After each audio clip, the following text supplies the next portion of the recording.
आखिर त्रिजटा किसकी बेटी थी? माता सीता ने एक राक्षसी को मां क्यों कहा? रामायण का रहस्य। नमस्कार मित्रों, आप जानते हैं माता सीता ने लंका में एक राक्षसी को मां कहा था। आखिर वो कौन थी और त्रिजटा का रामायण में असली रहस्य क्या है? रामायण के पन्नों में हमने हमेशा यही पढ़ा और सुना है कि लंका की अशोक वाटिका में माता सीता दुख, डर और मायूसी के बीच घिरी हुई थी। वहां चारों तरफ भयानक राक्षसियां थीं जो उन्हें हर पल रावण के नाम से डराती और धमकाती रहती थी। लेकिन उस घोर अंधकार और डर के बीच भी एक उम्मीद की किरण थी। एक ऐसी राक्षसी जिसे स्वयं जगत जननी माता सीता ने मां का दर्जा दिया था। जी हाँ, हम बात कर रहे हैं त्रिजटा की। लेकिन जरा सोचिए, एक राक्षस कुल में जन्मी महिला जो रावण के आदेश पर वहां तैनात थी।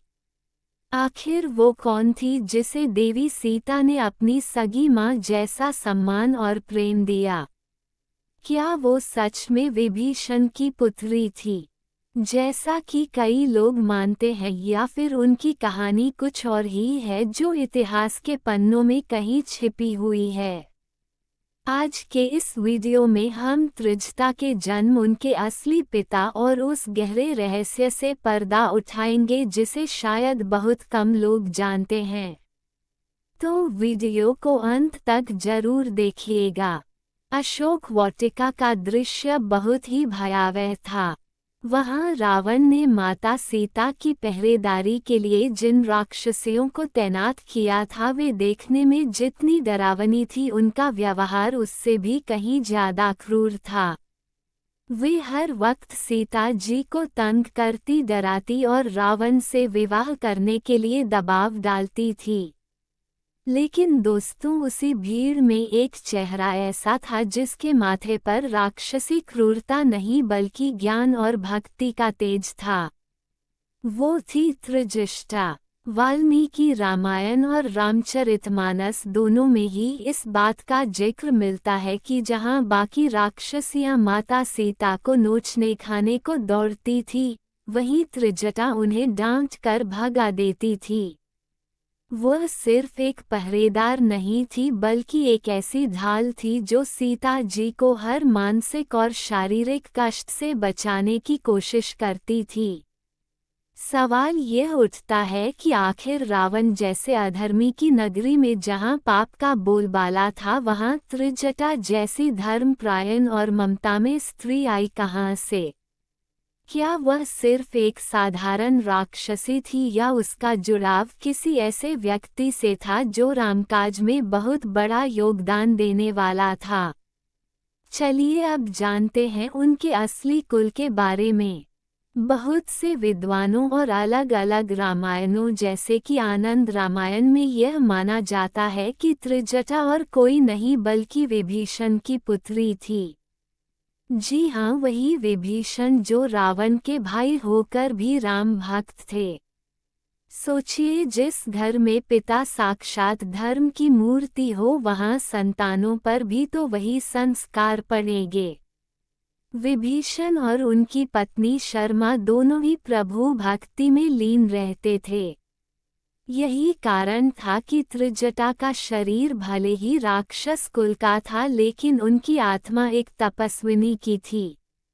लंका के उस पाप भरे माहौल में विभीषण का घर एक मंदिर जैसा था, जहां हरि नाम जपा जाता था।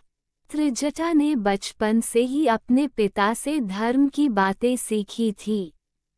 उन्हें पता था कि रावण जो कर रहा है वह विनाश का कारण बनेगा।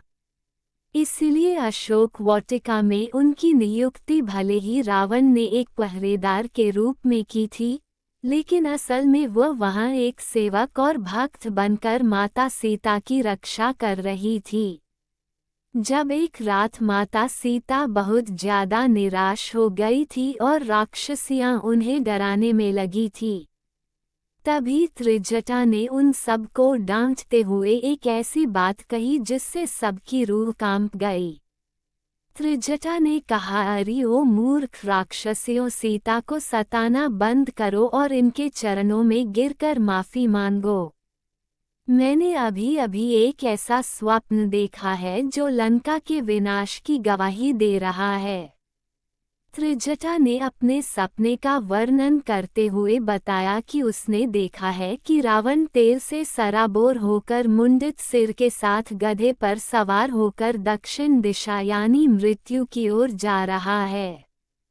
वहीं लंका पूरी तरह राख के ढेर में बदल चुकी है और प्रभु श्री राम माता सीता को मुक्त करा रहे हैं। ये सपना कोई साधारण सपना नहीं था दोस्तों, यह एक भविष्यवाणी थी। त्रिजटा की बातों में इतना आत्मविश्वास और सच्चाई थी कि जो राक्षसियां अभी तक शेरनी बनी हुई थी, वे बिल्ली बनकर डर के मारे कांपने लगी। त्रिजटा ने उस वक्त न केवल सीता जी की रक्षा की बल्कि उन्हें यह विश्वास भी दिलाया कि उनके प्रभु जल्द ही आने वाले हैं। अब आते हैं उस भावुक सवाल पर कि आखिर एक देवी ने राक्षसी को माँ क्यों कहा। देखिए, माँ केवल वह नहीं होती जो जन्म देती है, बल्कि वह भी होती है जो घोर संकट में रक्षा करे और ढाढ़स बंधाए। लंका में सीता जी बिल्कुल अकेली थी, अपने परिवार और प्रभु से दूर। जब युद्ध के दौरान रावण ने मायावी चालें चली, जैसे कि मायावी कटे हुए राम का सिर दिखाना या नागपाश की झूठी खबरें फैलाना, तब सीता जी वियोग में प्राण त्यागने को तैयार हो जाती थी।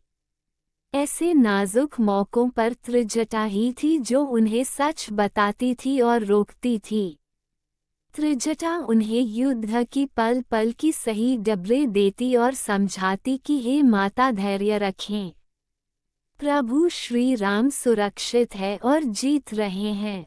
उस पराये देश में जहां हर कोई दुश्मन था, त्रिजटा का ये प्रेम और सांत्वना सीता जी के लिए किसी संजीवनी से कम नहीं था। इसी ममता और निस्वार्थ सेवा ने सीता जी को विवश कर दिया कि वे उन्हें सखी नहीं बल्कि माँ कहकर पुकारे। ये रिश्ता खून का नहीं बल्कि आत्मा और विश्वास का था। दोस्तों, एक पल ऐसा भी आया था जब माता सीता का धैर्य जवाब दे गया था। रावण की दी हुई मियाद खत्म हो रही थी और प्रभु श्री राम का कोई समाचार नहीं मिल रहा था। हताशा में डूबी सीता जी ने त्रिजटा से कहा, हे माता, अब मुझसे ये दुख और नहीं सहा जाता। तुम लकड़ियां लाकर चिता सजा दो, मैं अपने प्राण त्यागना चाहती हूँ।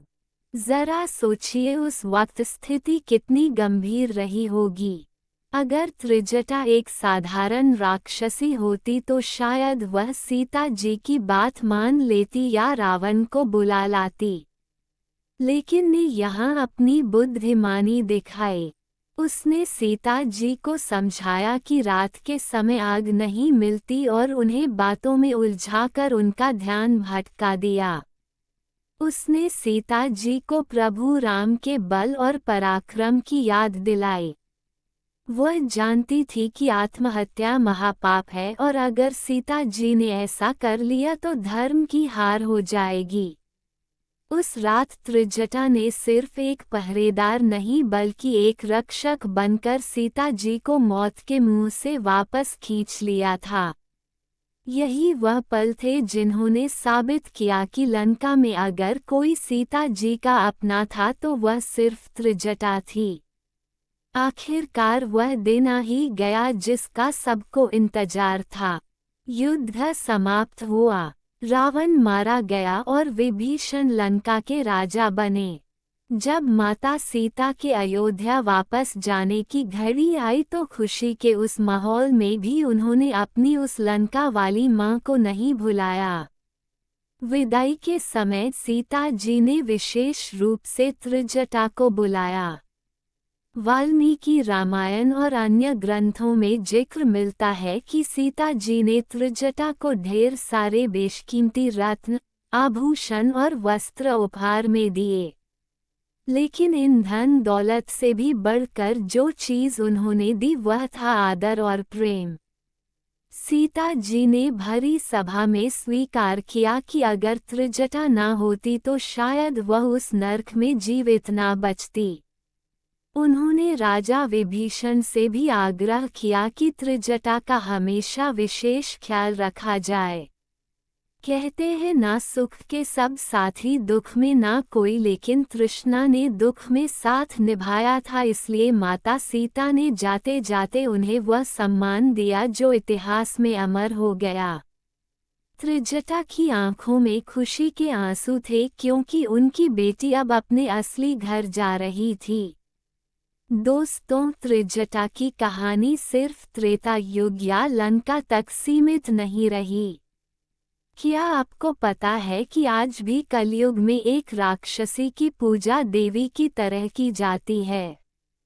जी हाँ, यह एक ऐसा रहस्य है जो बहुत कम लोग जानते हैं। धर्मनगरी काशी यानी वाराणसी में प्रसिद्ध काशी विश्वनाथ मंदिर के पास ही त्रिजटा का भी एक मंदिर स्थित है। मान्यता है कि जब माता सीता लंका से जा रही थी तो उन्होंने त्रिजटा की निस्वार्थ सेवा से खुश होकर उन्हें वरदान दिया था कि कलयुग में जो भी भक्त मेरी आराधना करेगा उसे तुम्हारी भी याद करनी होगी, तभी उसकी यात्रा सफल मानी जाएगी। कार्तिक मास में यहाँ विशेष पूजा होती है। सोचिए, एक राक्षसी कुल में जन्म लेने के बावजूद भगवान की सबसे प्रिय भक्त बन जाना और आज भी देवी के रूप में पूजा जाना, यह अपने आप में एक चमत्कार है। ये बात साबित करती है कि इंसान अपने कुल से नहीं बल्कि अपने कर्मों से महान बनता है। त्रिजटा का जीवन इसका सबसे बड़ा उदाहरण है। दोस्तों, त्रिजटा की कहानी हमें एक ऐसी सीख देती है जो आज के ज़माने में बहुत ज़रूरी है। अक्सर हम अपनी गलतियों के लिए अपने आसपास के माहौल को दोष देते हैं। हम कहते हैं कि माहौल ही खराब था तो हम क्या करते। लेकिन त्रिजटा का चरित्र इस बहाने को पूरी तरह झूठा साबित करता है। जरा सोचिए, वो रावण की लंका में थी, जहां चारों तरफ सिर्फ अधर्म, हिंसा और बुराई थी। वहां अच्छाई का दूर दूर तक नामो निशान नहीं था। फिर भी त्रिजटा ने अपनी अच्छाई और संस्कार नहीं छोड़े। वो लंका रूपी कीचड़ में खिले हुए उस कमल की तरह थी, जिस पर गंदगी का कोई असर नहीं होता। एक तरफ शूर्पणखा थी जिसने युद्ध की आग भड़काई और अपने ही कुल का नाश करवाया, और दूसरी तरफ त्रिजटा थी जिसने सेवा और भक्ति का मार्ग चुना। दोनों एक ही कुल की थी, लेकिन उनकी सोच ने उन्हें अलग बना दिया। त्रिजटा ने साबित किया कि इंसान अपने जन्म या जगह से नहीं बल्कि अपने चुनाव और कर्मों से पहचाना जाता है। अगर नीयत साफ हो तो बुराई के गढ़ में रहकर भी आप साधु बने रह सकते हैं। त्रिजटा की कहानी का सबसे खूबसूरत और गहरा पहलू यह है कि उसे अपनी सेवा का फल न केवल इस जीवन में बल्कि परलोक में भी मिला। शास्त्रों और संतों का मानना है कि जो जीव साक्षात जगत जननी की सेवा निस्वार्थ भाव से करता है, उसके लिए मोक्ष के द्वार अपने आप खुल जाते हैं। गौर करने वाली बात यह है कि त्रिजटा ने प्रभु श्री राम के दर्शन के लिए कोई अलग से तपस्या नहीं की थी, लेकिन उन्होंने माता सीता के चरणों की सेवा करके ही प्रभु की सबसे बड़ी कृपा पाली। हमारे धर्म में कहा जाता है कि ईश्वर से भी बड़ा ईश्वर के भक्त का स्थान होता है। त्रिजटा ने लंका में रहते हुए राक्षसी शरीर में होते हुए भी वो गति प्राप्त की जो बड़े बड़े ऋषि मुनियों को भी दुर्लभ होती है। उनका जीवन गवाह है कि अंधेरा चाहे कितना भी घना क्यों ना हो, उम्मीद का एक छोटा सा दिया भी उसे हराने के लिए काफी होता है। अशोक वाटिका में त्रिजटा वही दिया थी जिसने माता सीता के विश्वास को बुझने नहीं दिया। तो दोस्तों, ये थी लंका की उस अनजान माँ की कहानी जिसने साबित किया कि रिश्ते खून के नहीं बल्कि एहसास और विश्वास के होते हैं। त्रिजटा का चरित्र हम सबको एक बड़ा आईना दिखाता है। ये हमें सिखाता है कि हम चाहे कितनी भी मुश्किलों या बुरे माहौल में क्यों ना हो, अच्छाई का रास्ता कभी नहीं छोड़ना चाहिए। जरा सोचिए, अगर एक राक्षसी होकर वह माँ बन सकती है तो हम इंसान होकर एक दूसरे का सहारा क्यों नहीं बन सकते। आज की दुनिया में हमें त्रिजटा जैसी ही निडर और सहयोगी सोच की बहुत जरूरत है। उम्मीद करता हूँ आपको यह वीडियो पसंद आया होगा। अगर वीडियो अच्छा लगा हो तो लाइक, शेयर और कमेंट ज़रूर करें। ऐसी ही वीडियो के लिए चैनल को सब्सक्राइब करना न भूलें और बेल आइकन दबा दें। धन्यवाद।